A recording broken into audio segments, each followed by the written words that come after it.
Hello everyone, आप सब कैसे हैं। मैं उम्मीद करता हूं कि बहुत अच्छे होंगे और अपनी पढ़ाई को बहुत अच्छे से कर रहे होंगे। मैं आकाश कुमार बढ़ाना आईसीटी वर्चुअल क्लासरूम में आपका बहुत बहुत स्वागत करता हूं। मेरे प्यारे बच्चों, जैसा आपको पता है बेसिकली 12th क्लास है और हम लोग 2022 का सैंपल पेपर देख रहे हैं।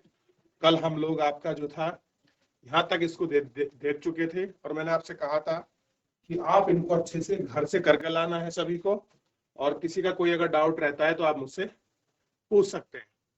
दूसरे मैंने ये कहा था कि सीमांत लागत की तालिका को बनाकर आपको समझाना है और इसमें आपको दिखाना है कि क्या होती है सीमांत लागत तालिका। ठीक है, चलिए इतना देख चुके हैं हम लोग, याद रहेगा। चलिए करिए।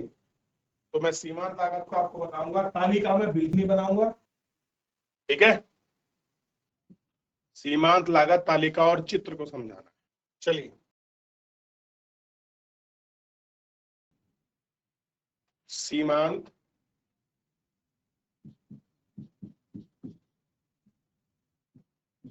लागत, ध्यान दीजिए। सीमांत लागत की बात कर रहे हैं तो कह रहे हैं किसी वस्तु की एक अतिरिक्त इकाई, किसी वस्तु की एक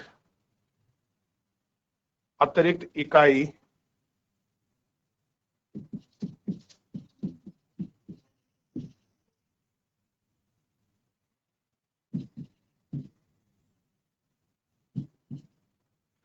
याद रहेगा, इकाई के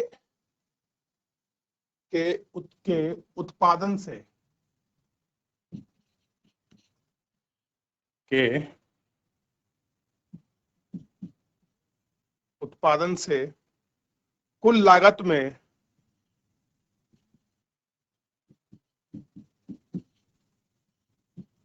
में जो वृद्धि होती है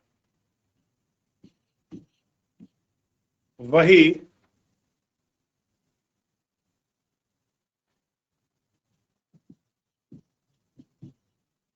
सीमांत लागत कहते हैं। क्या कहते हैं? सीमांत लागत कहते हैं। दूसरे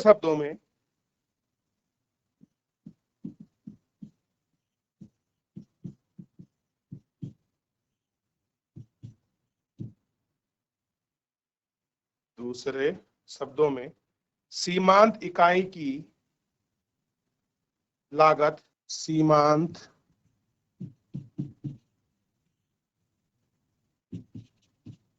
इकाई की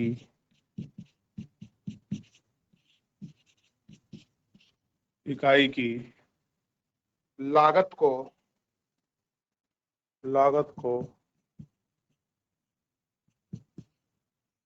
सीमांत लागत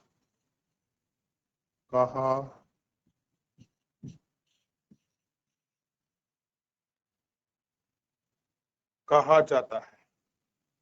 अब देखिए, जैसे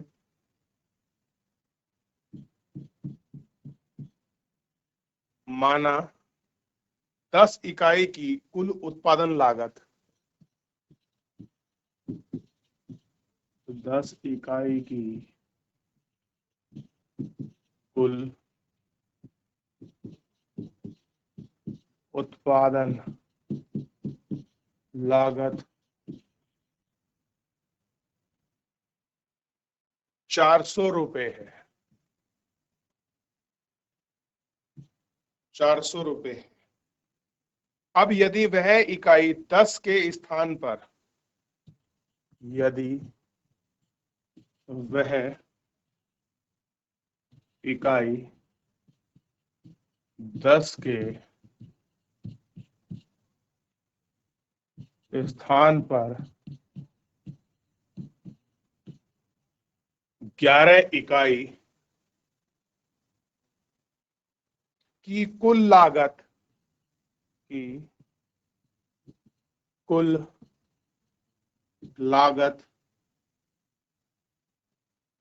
450 रुपए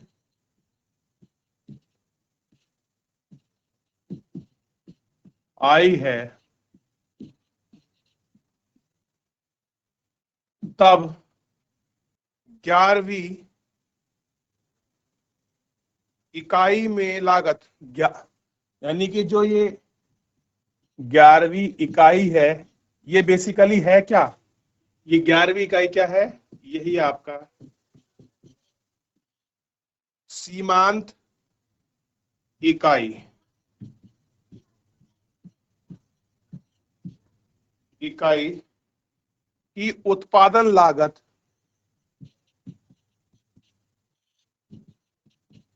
उत्पादन लागत, उत्पादन लागत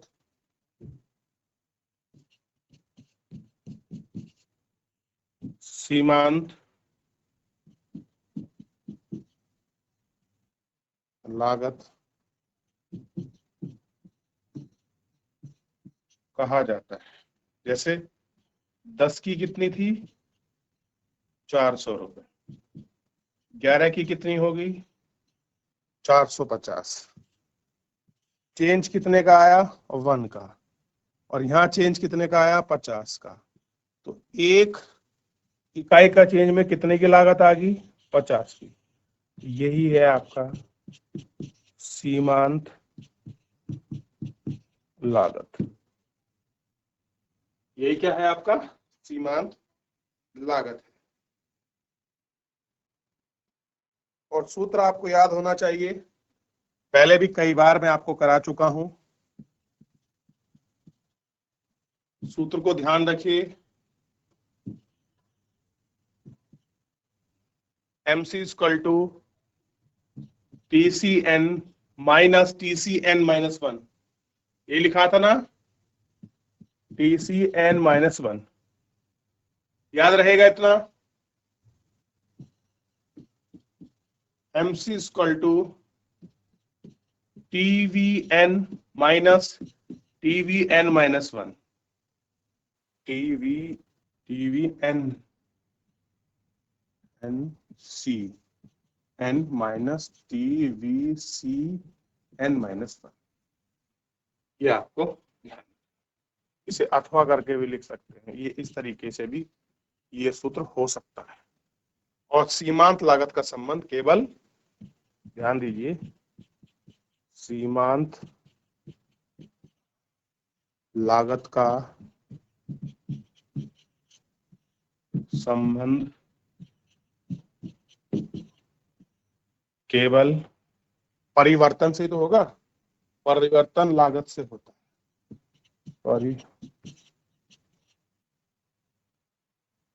परिवर्तनीय लागत से होता है। तो अब ये इस तरह से पूरा आपका कायदे में तो आंसर था। बस अब इसका चित्र बनाना है। चित्र मैं आपको लास्ट में बनाऊंगा, पहले कॉपी करिए। सारणी में बिल्कुल नहीं समझ आ रहा कैसे करना है, अपने हिसाब से एग्जांपल लेकर मार्जिनल वगैरह करके एक बार इसमें देख लीजिए, कर लीजिए, फिर आगे बढ़िए। देख लिया? अब कौन बच्चा इसका वो बनाएगा, ग्राफ कौन बनाएगा इसका? बेसिकली जो आपका चित्र बनेगा, मार्जिनल का पहले भी बनाकर दिखाया हूँ, बस उस जैसा ही आपको समानता है, कोई खास डिफरेंसेस है नहीं। आराम से बनाइएगा इसको। चलिए,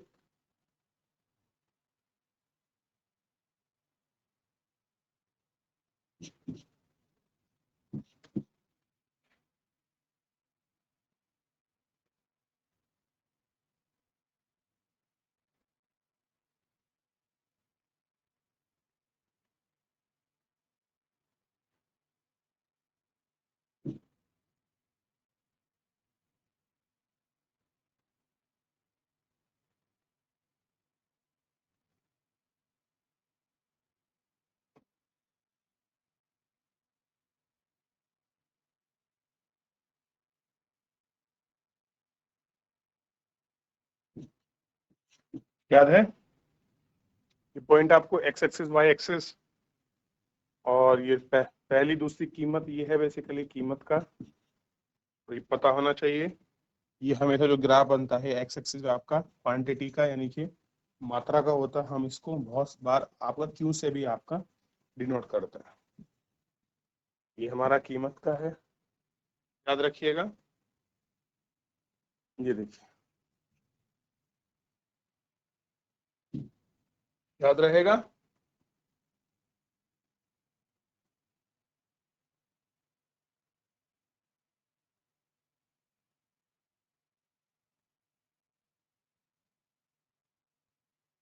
ठीक है, है तो बहुत बड़ा क्वेश्चन, और कर लीजिएगा इसको। हो गया, सामने बैठे विद्यार्थी हो, बाहर में जाइए, अंदर बैठिए। देख लिया। अब ध्यान दीजिए थोड़ा सा, ये सारे क्वेश्चन कभी बहुत हैं, अब इतना कर लीजिए, इतना मैं डिटेल से नहीं कराऊंगा, थोड़ा सा एक पार्ट और बचा है, इसको और कर लेते हैं। चलिए, खंड बी को हम लोग देखेंगे, बड़ा इंपॉर्टेंट है सेक्शन बी। बेटा मैं बता रहा हूँ, इकोनॉमिक्स का पेपर जो है वो मैथ से भी हार्ड होता है, अगर आप लोग करोगे तो। आसान नहीं होता, आर्ट्स बैकग्राउंड भी साइंस के इक्विवेलेंट है, बस आप इसके महत्व को थोड़ा सा हल्के में लेते हैं, ये समझिए बहुत महत्वपूर्ण है हमारे लिए। पढ़ें इसे। पहला 70 नंबर का क्वेश्चन है, इनमें से कौन सी संस्था यानी कि कौन सा इंस्टीट्यूशन ऐसा है, इशू द आपका करेंसी, जो पैसों का मतलब जो आपका पैसों को जारी करता है, निम्नलिखित में से कौन सी ऐसी संस्था है जो भारत में करेंसी नोट जारी करती है? Which of these institute in India issue the currency notes? बताइए कौन जारी करता है? चलिए चैट के माध्यम से भी आंसर भेजिएगा बेटा। चलिए मैं आपको आंसर बता दूं, आरबीआई। अगला देखिए, ये क्वेश्चन रिपीट हुआ है, मुद्रा के दो कार्य और एमएसपी शून्य होने पर सीपीसी का मूल्य कितना होगा? बताइए। दो कार्य को आप देख लीजिए, पहला है विनिमय का माध्यम यानी कि एक्सचेंज का मीडियम होगा, और दूसरा है मूल्य का मापक होगा। दोनों को ध्यान रखें। एमएसपी शून्य हो जाने पर मार्जिनल प्राइस कॉस्ट क्या होगा? आपको इतनी बार अभी पढ़ा है, इसका आंसर 1 होगा, और दो कार्य आप लिख लीजिए। पहला विनिमय का माध्यम और मूल्य का व्यापक मापक, सॉरी हम किस चीज को मापते हैं, देख लिया। चलिए अगला क्वेश्चन अटेम्प्ट करिए, बचत का अर्थ क्या है? चलिए बचत का मतलब देखिए, मैं सीधे ऐसे लिखा रहा हूं, बचत का अर्थ है, क्या अर्थ है बचत का?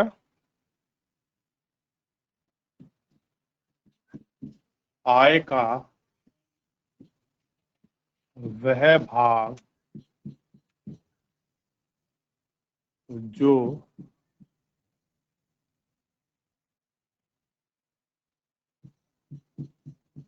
उपभोग के लिए खर्च नहीं किया गया है, वह बचत है। इसी को क्या कहते हैं आप? सेविंग कहते हैं।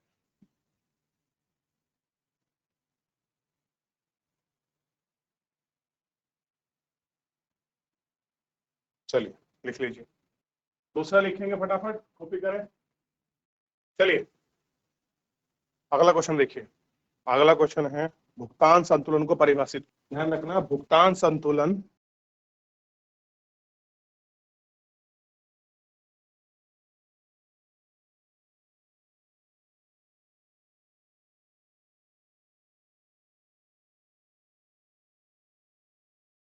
एक देश का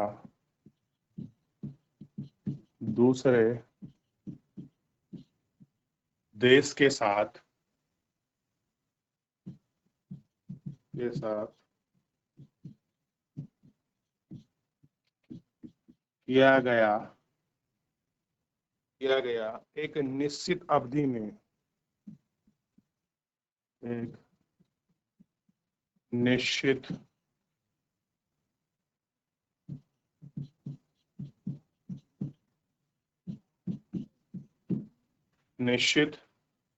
अवधि में आर्थिक लेन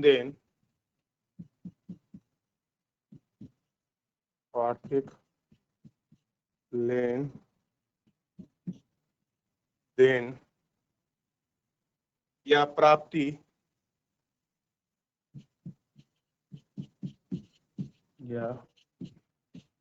प्राप्ति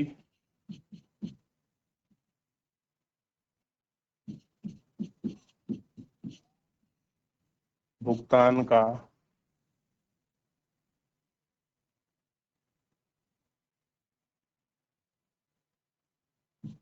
विवरण है। तो ये है आपका बैलेंस ऑफ पेमेंट। याद रहेगा? तो इतना आपको बेसिकली याद रखना है। क्लियर है? चलिए, तो बैलेंस ऑफ पेमेंट क्या है हमने देख लिया, कल एक बार फिर देख लेंगे। फिलहाल आज के लिए इतना ही।